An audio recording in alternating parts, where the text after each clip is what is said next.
Melissa Ruth, Senior Manager at Bentley Systems and Certified Reliability Leader, brings over 20 years of expertise across industries like engineering, government, and oil and gas.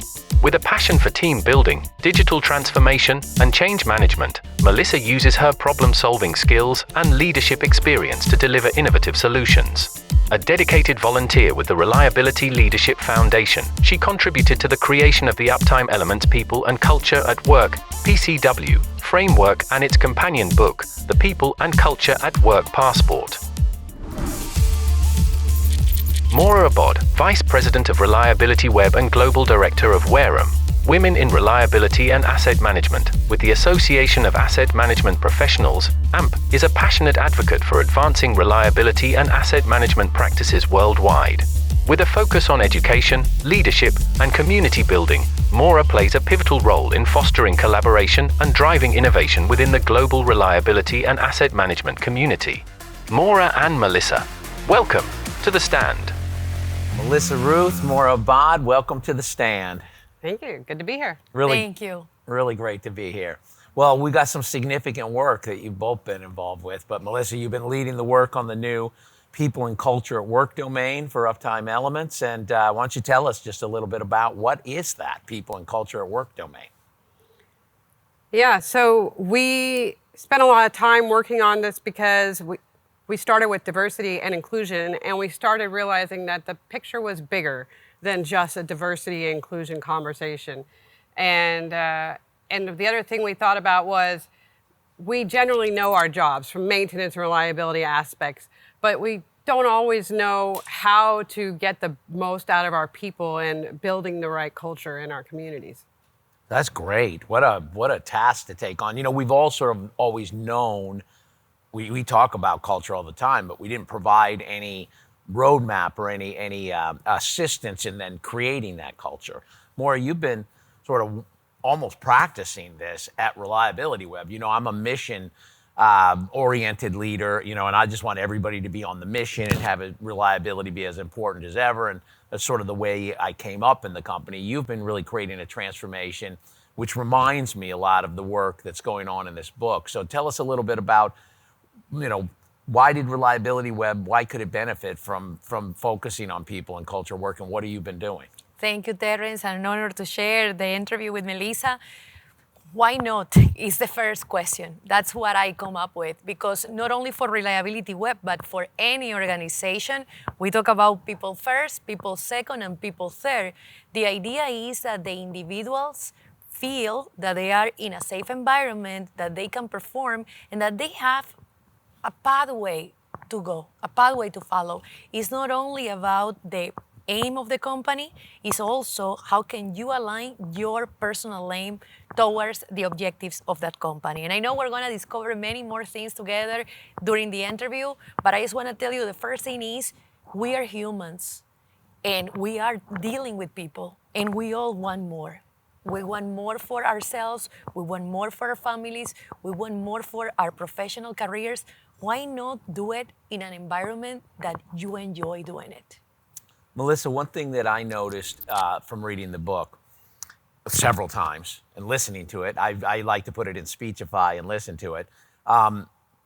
After I read it, it was very powerful work, by the way, but after I read it, it felt like I knew it. You know, in other words, I guess what I'm saying is I know I didn't know it.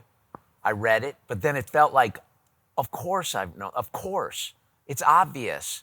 I kind of, I guess, knew that, but I didn't have a formal way to express it. So I think that's an amazing work when you can, you know, you can almost make it like, of course. Like when I closed the book, my words were, of course. So how could we miss that? And do we know this already? Do we just not have a formal? Tell us about that. I'm a little still confused and trying to work it out myself. I think there are some things in the framework that are inherent to us that we tend to know of, we've not put it into words. The other thing is I think we have the ideas in our heads, but the actual execution isn't there. So, okay, I know that people need to matter at work, but isn't that their job? Why do I care? And I think it puts that perspective of how do I play a role in that for others? And how do I create that environment where it matters, where they feel like they matter and the work they're doing matters, right? Does it have to be the CEO, Maura? Does the CEO have to be the one who makes it happen? It's everybody's responsibility. It's just like safety, just like reliability. Everybody enables and disables safety or reliability. Everybody enables or disables culture. And it is about the power of repetition, reinforcement, because new people are going to come in, other people are going to go out. But if you truly care for the humans that we are, people are going to be excited about coming to work. And it does matter. It does matter because that's your workplace.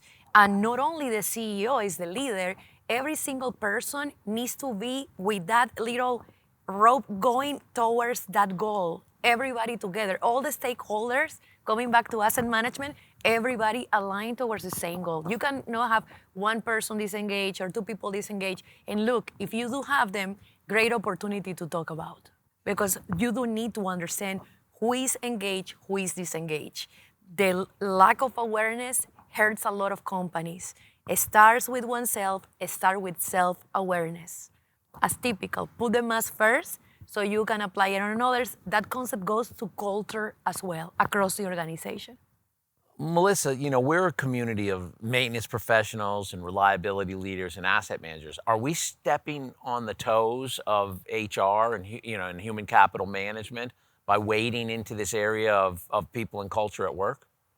I think we're causing ourselves harm when we think that it's the responsibility of others to create the culture that it produces the best results. And while we can say that there are some things that you need the support of someone from HR or someone higher up to drive the success of, the reality is if we're not taking a stand and we're not saying this is unacceptable or this is what we expect, then no one else will. So it starts with us. Absolutely. And then goes out from there. Yeah. I like that. Maura, how do you're a student of Uptime Elements. Do you feel this is an appropriate fit for the technical domains, the business process domains, the leadership domains? Does this fit? Yes, when Uptime Elements started, the knowledge domains are the different colors, including the 3 technical activities, the leadership piece. Leadership was not enough. We also needed to sustain with the asset management. But I want to talk for a moment, as we always refer, the power of a framework, because even you are in agreement or disagreement, you focus on that framework and you agree, disagree, but at least you have something to talk about. You need to focus. Now, bringing the element of a human-centered framework is a no-brainer in the sense that then you can see where you are in the picture. Okay, this element, then I can apply it. And in reality, the elements with people and culture and work are embedded all across the framework. But sometimes common sense is not so common. We need to bring it in a visual way because culture, everything that we speak needs to be marketed. And more than marketed, it's really a conversation. Something is not working, we just talk. It's just having, again, coming back to the safe space. So yes, it is very important, it fits perfectly, and every organization can benefit. Of course, using Uptime Elements will be even more powerful because you immediately relate it. Like the ball that we talk, tick, tick, it clicks. It clicks with the digitalization framework. It clicks with the management system. It clicks with the asset management, with the elements, with the Uptime Elements, and people and culture work at the center. We have what we call at Reliabilityweb the profound system of knowledge. I know we have the 4 different ones, but I want to kind of challenge a little bit our thinking. Perhaps the people and culture work should be at the center of all the other frameworks. Wow. Something to think about. Something to think about. Melissa, what's your prediction? Do you think that people are going to take this and what's your, let me ask before the prediction, what's your hope? What do you hope is the outcome of this work? My hope is that those who didn't think they needed to deal with culture and didn't understand that they needed to deal with culture will take these ideas back and start to put them into practice. I think just like when you read it and you said, oh, this makes sense now, that's what I see from a lot of folks already in the last couple of days. They're like, I hadn't really thought about how I communicate my information out to my team. I hadn't really thought about cognitive diversity affecting the culture of the team. I hadn't really thought about people and culture at work affecting or producing, improving the reliability up to 80% without buying new software, without buying new technology. It could just be a matter of us walking on the floor and saying, hey, you're doing a great job today. Now, Maura, we're talking about this, about, using it as a leadership tool to create the culture at all levels. But what if you're one of those people who doesn't feel safe at work? What if you're one of those people who doesn't feel like you have a voice? Can this help in that regard? Completely, the first thing is that openness and the partnership with human capital management. And I'm quite sure at some point you're going to ask for a call to action. I want to do the call to action right now. You need to partner with human capital management. You're not alone into this, right? When we talk about executive sponsor, human capital management is your partner in crime in the great way. You connect with this person if you are at every level, and you express how you're feeling. And then from there, you can work together towards a better outcome. But even if, again, coming back, if you feel that this might be not suitable, or do I have a role there? Yes, you do have a role. Yes, this framework is part of your daily activities, and you do need to have a voice. We all deserve a voice. We all have something to share, and one person can make a big difference, as we always talk about the train tap. The answer is yes, by all means, but you also need to partner with human capital management. And Melissa, I'm going to ask you the same question. Obviously we wrote this to guide people to influence change, but what if you're one of those people who's sort of at the other end of that, and you read this and you realize you're not working in an environment that is at this point? Can an individual do anything?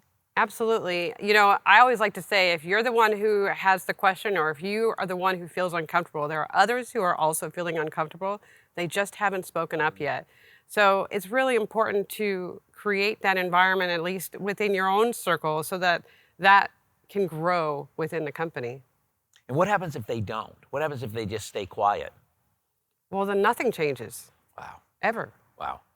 And they have the right to say something, don't they? Absolutely. Everybody. And I think if we don't get the value of the differing thoughts and opinions of others. We don't hear because nobody speaks up. Yeah, very interesting. And I do want to comment about that. In life, we are not the passengers watching the road. We are the drivers. And I do want to make an invitation that if you are listening to this and you say, no, my organization is not doing anything of that, then I question you. Then what are you doing there? There are many other organizations that are going to be very, very happy to have people like you. You are an asset. So before taking that action, I would suggest give your 100 or 200% and double check and explore if you really cannot do anything at all, because you can be part of the problem or part of the solution. So we can use this to personally empower ourselves to make those changes. And if you are in a position of influence, in a position of leadership, you can also use it to help those who may not be speaking up and really get them to speak up, right? So it can go both ways. Absolutely. And you can become the ally of those who don't have a voice or can't speak up as well, right?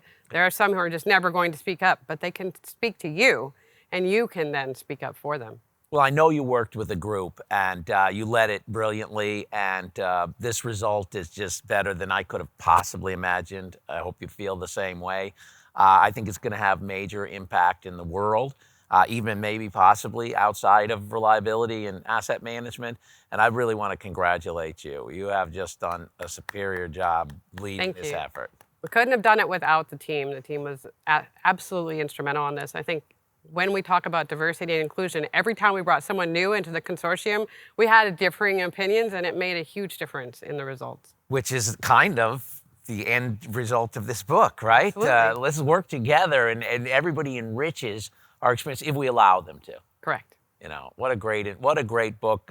You know, we can just all use it to empower ourselves and empower those around us, and that's the human race, isn't it? Absolutely. That's great. Well, thank you both for your powerful messages today. I'm getting a lot out of it, and even taking it to the next level just from our conversations with you. So I hope we have hundreds and thousands, maybe millions of conversations about this, because I think we have to talk about it more.